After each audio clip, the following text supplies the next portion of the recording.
Olá, sou Jamil Giudice, musicoterapeuta, músico, construtor de instrumentos sonoros, musicais com material alternativo e vou fazer uma videoaula hoje mostrando algumas possibilidades sonoras de tubos de PVC.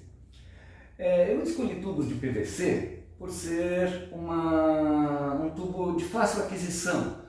Essas possibilidades sonoras podem ser conseguidas em outros tipos de tubo, mas o tubo de PVC ele pode ser reutilizado, reaproveitado, às vezes de sobra da construção civil, e em casa de material de construção também é fácil de conseguir alguns tubos. Antes de falar sobre tubos, eu quero falar sobre tubos em geral, mas antes ainda, queria falar um pouco da minha história. Minha história com esse envolvimento sonoro com material alternativo começou no final dos anos 90 com o Fernando Sardo, no Museu de Arte Moderna aqui de São Paulo. E logo na sequência tive contato com Stênio Mendes, na Universidade Livre de Música, onde na Orquestra Orgânica Performática, fundada por Stênio Mendes e Fernando Barba, dos Barbatuques, aconteceu também essa pesquisa sonora. Então, muitas dessas coisas que a gente vai falar aqui foi desenvolvida nessa linha Fernando Sardo, Stênio Mendes, Barba, dos Barbatuques e outras pesquisas que a gente acaba fazendo mundo afora, observando então. Voltando então à história de tubos, eu queria falar um pouco sobre tubos em geral, porque assim, pensando em instrumentos de sopro, basicamente, exceto a gaita, por exemplo, e a gaita sanfona, acordeon, né? Então gaita de fole. A gaita de fole escocesa, ela tem tubos, mas essas outras gaitas, então, elas são lâminas que vibram, inclusive a gaita de boca, por exemplo, ela não é um instrumento só de sopro, é de aspiração também, você aspira algumas notas ali. Mas voltando então aos tubos, basicamente os instrumentos de sopro são tubos. Se pensarmos numa flauta, uma flauta é um tubo. Ela tem os furos, mas fechando todos os furos passa a ser um tubo. Saxofone é um tubo, o trompete é um tubo, só que cada um tem a sua especificidade de condição de obtenção sonora. O que vibra em cada um. No caso das flautas, é o ar passando pelo tubo que cria a vibração. Sempre vamos pensar no seguinte: sempre que a gente conseguir uma obtenção sonora em tubos, existe ar se deslocando por dentro. De alguma forma o ar está se deslocando por ali para obter essa condição sonora. Então no caso da flauta é o ar, no caso do saxofone, por exemplo, é um tubo também, mas o que vibra é a palheta que está na boca do instrumentista, é uma palhetinha de bambu, bem fininha, e é ela que vibra na boca do instrumentista e ele faz a variação ali das alturas à medida que ele abre ou fecha algumas chaves, né?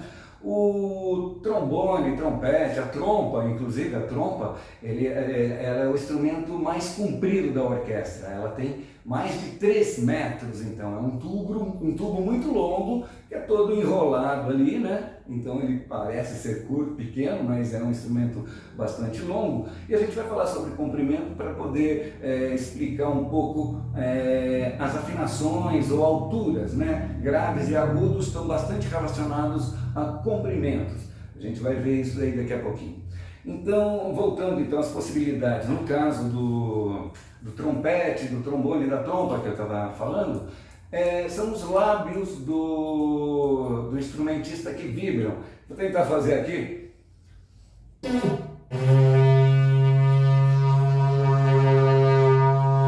É um sopro que eu estou vibrando meus lábios aqui, é como se fosse um vocal então de um trompete, de uma trompa. Então, eu mostrei aqui há pouco um sopro que foi o sopro do trompete. Do trompete, do berrante, Eu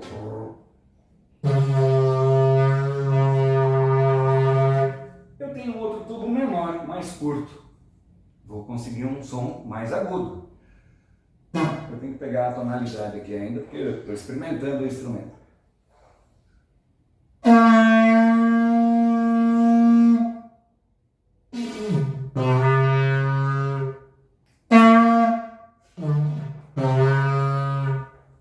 Ok. O sopro percutido, esse é curioso. Eu vou mostrar o sopro percutido neste instrumento. Eu não falei aqui do Acti, é importante falar. Grupo brasileiro, fundado pelo Marco Antônio Guimarães, que utilizava muitos PVCs nos seus instrumentos.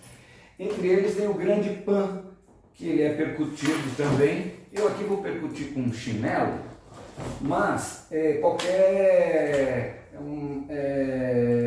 prancha mais macia que possa percutir na boca do tubo já vai conseguir esse som.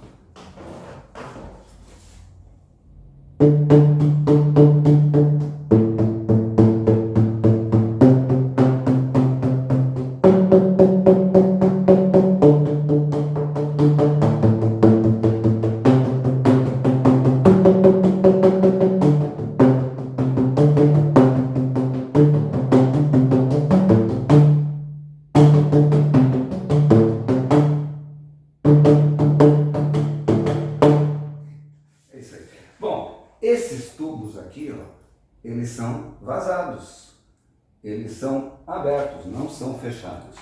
Sobre isso eu vou dar uma informação tipo pulo do gato, né? Que é uma curiosidade interessante mesmo. A onda sonora, quando ela percorre um tubo aberto, ela vai percorrer esta distância aqui. Então, quando eu percuto um tubo aberto, essa nota, ela percorreu esse comprimento aqui. Eu olhando aqui, deve ter 1,5 metro. 1,5 metro. Se eu fecho o tubo e percuto, eu vou pegar aqui um que eu já tenho fechado.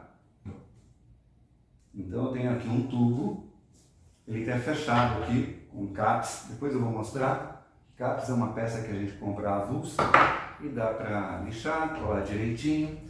Então, o que acontece agora? Se eu percutir aqui, a onda não vai ter por onde sair, ela vai voltar. Ela vai percorrer um percurso que é o dobro do comprimento dela aberta. Quando a onda percorre o tubo fechado, ela bate e volta, ou seja, ficou o dobro do comprimento da onda quando o tubo é aberto. A nota vai soar 1/8 abaixo.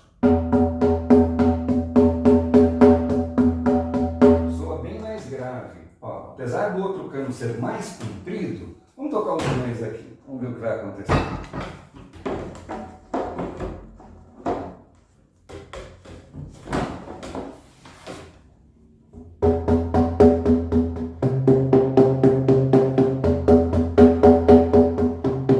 Mesmo o outro mais comprido, aqui o que acontece é que a onda ficou no dobro do comprimento. Voltando às obtenções sonoras, como a gente pode observar, todas essas aqui é ar percorrendo pelo tubo. Eu posso ter o ar percorrendo, vou pegar uma de metal aqui, só para mostrar como outra questão pode alterar a nota. A velocidade com que o ar passa pelo tubo. Então esse tubo tem esse comprimento aqui, mas se eu fizer o ar passar com mais velocidade, eu vou conseguir outras notas mais agudas. São os tais harmônicos.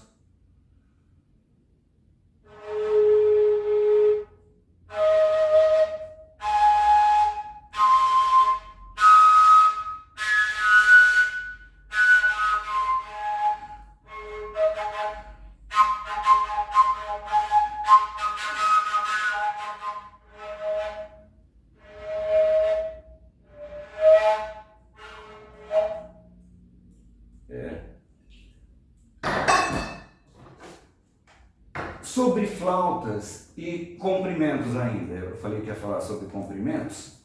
Então, nós temos uma flauta, isso aqui é um tubo.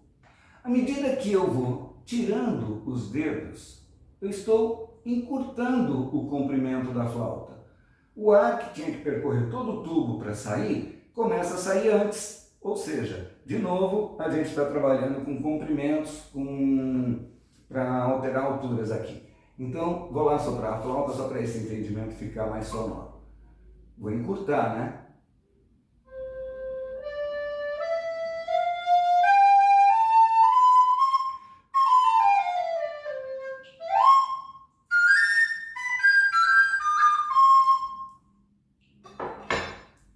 O mesmo acontece com membranofones.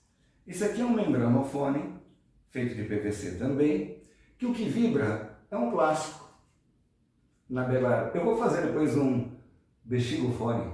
Esse sim, é com a bexiga mesmo, mas vou mostrar então esse aqui. Isso é um harmônico, não é a nota natural dele. Deixa eu ver se eu consigo fazer a nota natural soar. É mais difícil fazer o harmônico soar.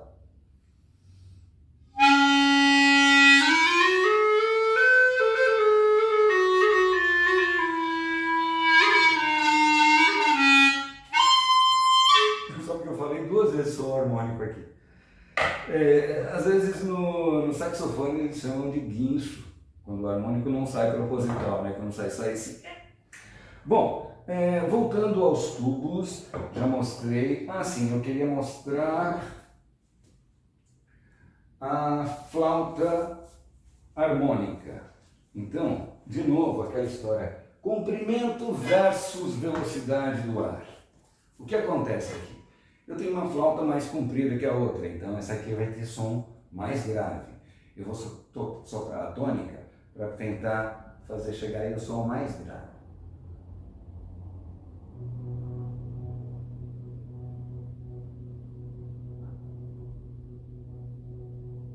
Espero que esse som tenha chegado.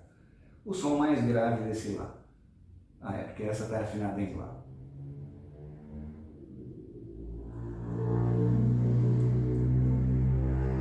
Estou brigando com a moto, mas ele vai chegar. Bom, agora eu vou aumentar a velocidade do ar nas duas, para mostrar que mesmo ela sendo maior, ela pode ter som mais agudo do que essa. Série harmônica, hein?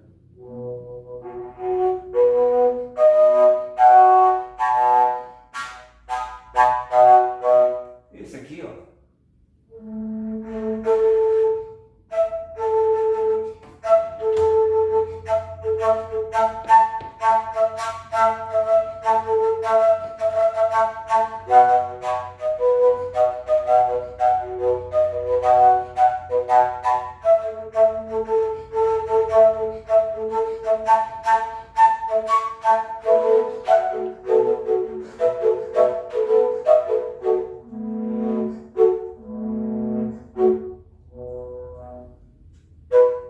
Eu vou mostrar agora aquilo que eu falei sobre membrana.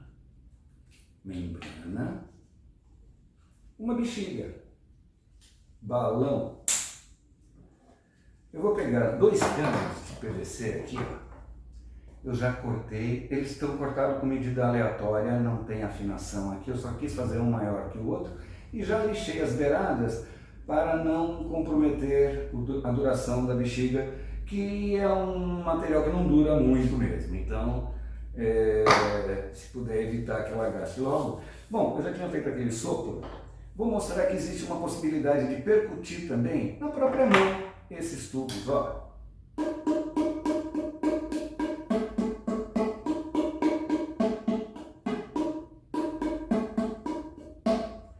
Esse é muito comprido, mas vamos pegar aqui.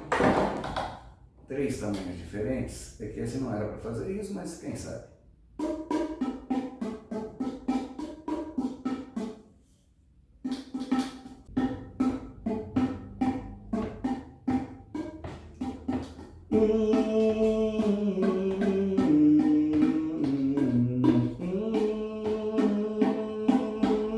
Pode percutir 2 ao mesmo tempo também. Bom, qualquer nota, né? Voltando para a bexiga. A bexiga, eu vou prender uma neste cano. Oxe, prendeu sem rasgar logo na primeira. Esses truques, né? É bom dar uma enchidinha antes. Dar aquela esticadinha na água, porque aí ela entra com mais facilidade. Se for essas mais vagabundas, mais simples, mais em conta, pronto. 2 bexigas, alturas diferentes. Vou encher uma, espero conseguir encher a outra enquanto eu seguro o ar da primeira. Vamos lá.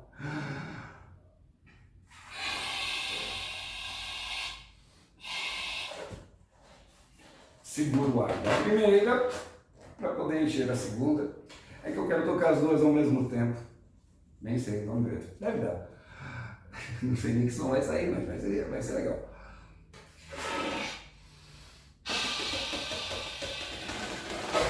E não estourou.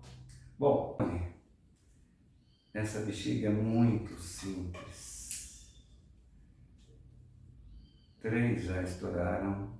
Eu vou tentar encher bem suave.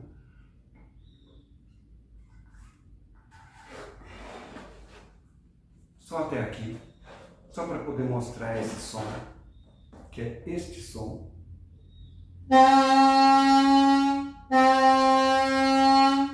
E que podia ser bem mais duradouro com uma bexiga melhor, né? Mas...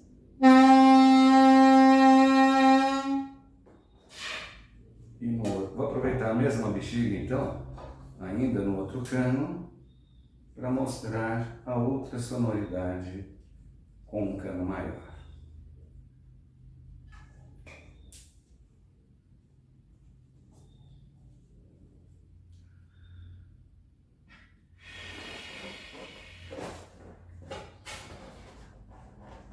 Lembram-se do som da anterior?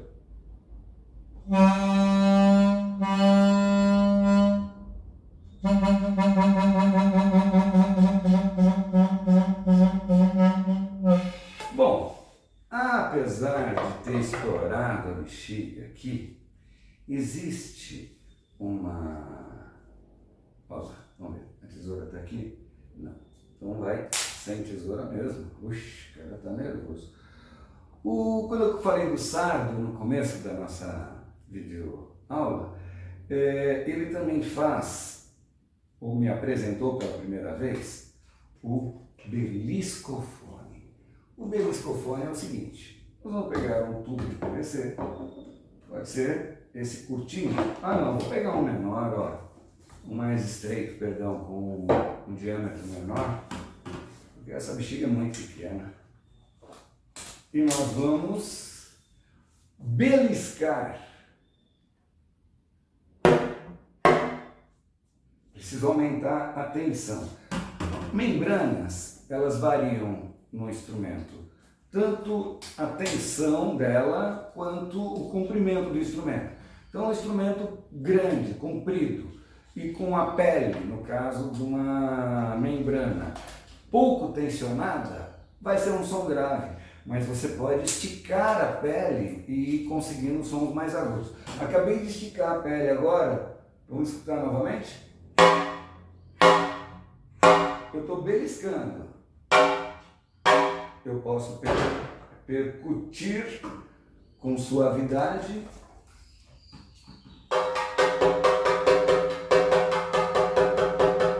Vou fazer o som chegar um pouco melhor aí, espero que chegue. E tem um grave que eu estou escutando aqui, não sei se chega aí. Mas é isso.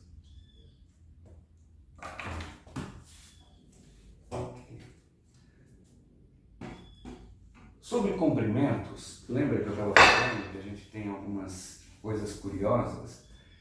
Isso aqui é uma flauta com um dispositivo semelhante ao do trombone. Eu aumento o comprimento dela e diminuo. Ou seja, é uma flauta de série, uma flauta harmônica, mas que eu posso escolher o tom que eu vou soprar e vou fazer. Então, por exemplo,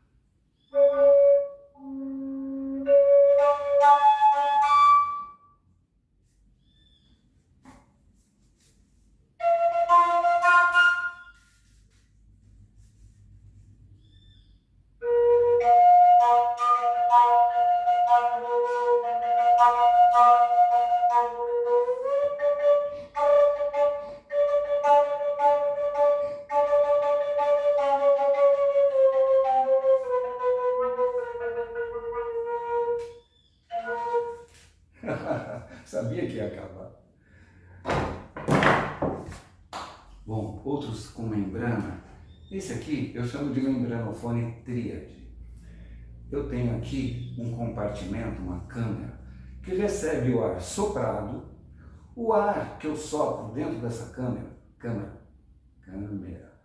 tem que sair por algum lugar, senão eu vou ficar soprando aqui e não vai sair para lugar nenhum. Ou seja, ele tem que passar por uma membrana para poder entrar no tubo, descer e soar.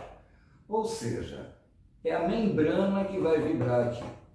Eu tenho a condição, então, aqui eu já encaixei um cano, aqui eu posso encaixar outro, e aí eu posso compor, montar o acorde que eu achar conveniente. Aqui eu não vou tocar nenhum acorde porque eu não tenho nenhum outro cano bonitinho para aumentar a extensão aqui, mas eu vou soprar o primeiro então, que vai dar qualquer nota, o segundo também, eu vou tentar afinar a segunda nota pelo primeiro.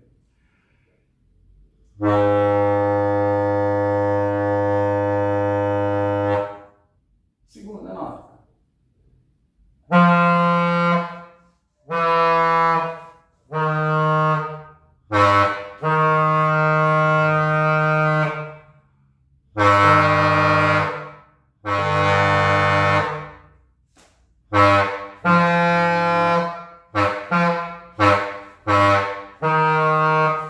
Posso incompridar a primeira nota, olha o gravão que vai dar agora, hein? Exagero, não precisa fazer tanto esforço não.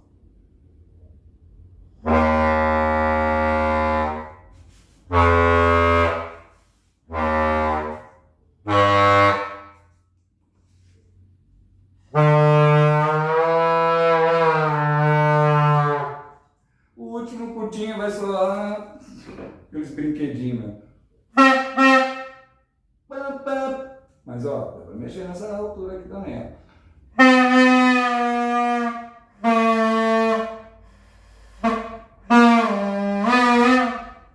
É isso, outro membranofone. Outras formas de obtenção sonora é, por exemplo, olha só que curioso, vamos ver se vai dar para ver. Isso aqui é um pau de chuva. Vou aproximar da câmera, onde está a câmera, dá para ver lá dentro, estou virando aqui. São pregos em toda a extensão deste tubo, dificultando a passagem de grãos para poder fazer o movimento. Esse está aberto, vazio. Fica aí, bonitão, não se desmonte. Tá vendo? Este aqui é um... Fiquei pensando de que lado estava...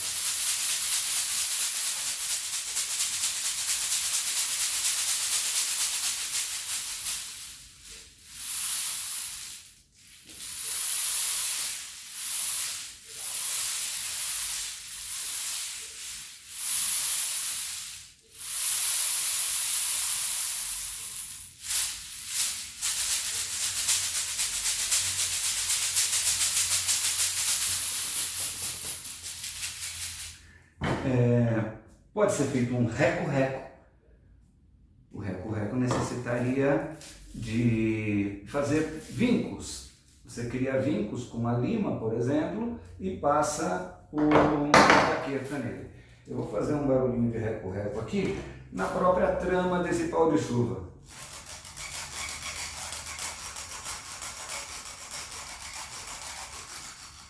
Olha só, uma errata, eu estava assistindo o vídeo e vi que eu falei que a obtenção sonora em tubos de PVC sempre há um deslocamento de ar que provoca então essa obtenção sonora.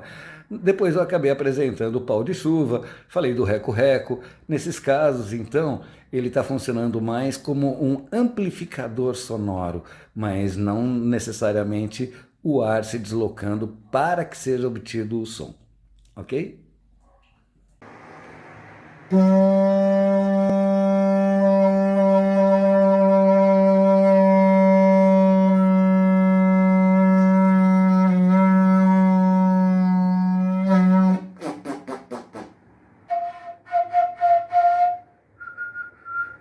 Até, você sabe que assobiar provoca isso, né?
Enfim, eu espero que eu tenha podido ajudar a uma compreensão maior sobre essas possibilidades de obtenção sonora em tubos de PVC especificamente, e que em outras oportunidades, em outras videoaulas, a gente possa desenvolver então as afinações, né? Como chegar a determinadas afinações utilizando afinador de aplicativo de celular mesmo, que a gente consegue, por comparação e por observação, não só auditiva, mas é importante a auditiva também, conseguir as notas que a gente deseja para cada comprimento de tubo. Ok? Um abraço, até logo.